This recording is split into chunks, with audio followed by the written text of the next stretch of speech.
If 1,2 4,y x,6 3,5 ये जो है कोऑर्डिनेट्स दिए हुए हैं 4 पॉइंट के। तो ये कह रहा है क्वेश्चन में कि ये सब पॉइंट्स कैसे है, ये वर्टाइसेस है। और किसके वर्टाइसेस है? पैरेललोग्राम के। और इसको हमें ऑर्डर में लेना है, मतलब जैसा पॉइंट दिया हुआ है वैसे ही हमको लेना है। तो पहले को हम ए बोल देंगे, दूसरे पॉइंट को हम बी, तीसरे को सी एन, चौथे को डी बोल देंगे। तो ये वर्टाइसेस है क्योंकि पैरेललोग्राम का, तो हम एक पैरेललोग्राम बना लेंगे। और हमें एक्स एंड वाई की वैल्यू फाइंड आउट करने के लिए कहा गया है। तो हमको पैरेललोग्राम की प्रॉपर्टीज पता है, अपोजिट साइड्स क्या होते हैं, वो कॉन्ग्रुएंट होते हैं, एंड जो डायगोनल है वो बाइसेक्ट करते हैं ईच अदर को। तो हमने जो इंटरसेक्शन है डायगोनल का, उसको हमने ओ से डिनोट कर दिया है। तो जो हमको इन्फॉर्मेशन दिया है वो हम लिख लेंगे। ए ऑफ x1, y1 हम कंसिडर करेंगे ए ऑफ 1, 2, तो x1, y1 की वैल्यू मिल जाएगी। बी ऑफ x2, y2 को हम बी ऑफ 4, y कंसिडर करेंगे तो x2, y2 की वैल्यू मिल जाएगी। सी ऑफ x3, y3 को कंसिडर करेंगे, सी ऑफ x, 6 को, एंड सो ऑन। तो हमको ए बी सी डी हमने कंसिडर कर लिया, तो x1, y1, x2, y2, x3, y3, x4, y4 हमको वैल्यू मिल गई है। अब हमें क्या पता है, पैरेललोग्राम के जो डायगोनल्स होते हैं वो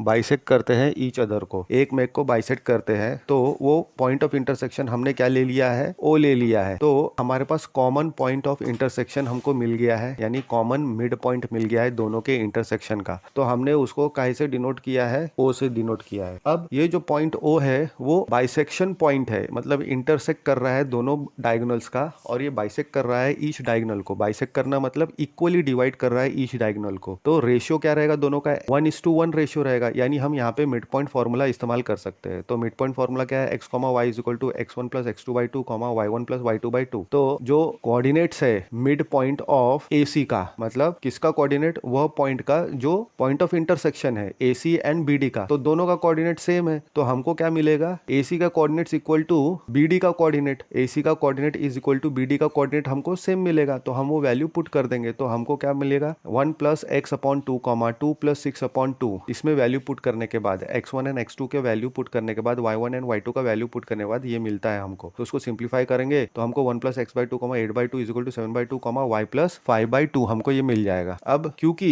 मिड पॉइंट जो है उसका सेम कोऑर्डिनेट है, तो हम क्या कर सकते हैं, उसके रिस्पेक्टिव कोऑर्डिनेट्स हम ले सकते हैं इक्वल में। तो 1 plus x/2 is equal to 7/2 हो जाएगा, 8/2 is equal to y plus 5/2 हो जाएगा। तो हम वो लिख लेंगे। तो 1 plus x/2 is equal to 7/2 and 8/2 is equal to y plus 5/2। अब क्योंकि 2 डिनोमिनेटर में है, लेफ्ट हैंड साइड और राइट हैंड साइड में, तो वो वैसे भी कैंसिल होना है, तो वो कैंसिल हो गया। तो 1 plus x is equal to 7 मिलेगा and 8 is equal to y plus 5। तो कांस्टेंट एक साथ ला लेंगे, तो x इज इक्वल टू 7 - 1 6 मिल जाएगा and y is equal to 3 मिल जाएगा।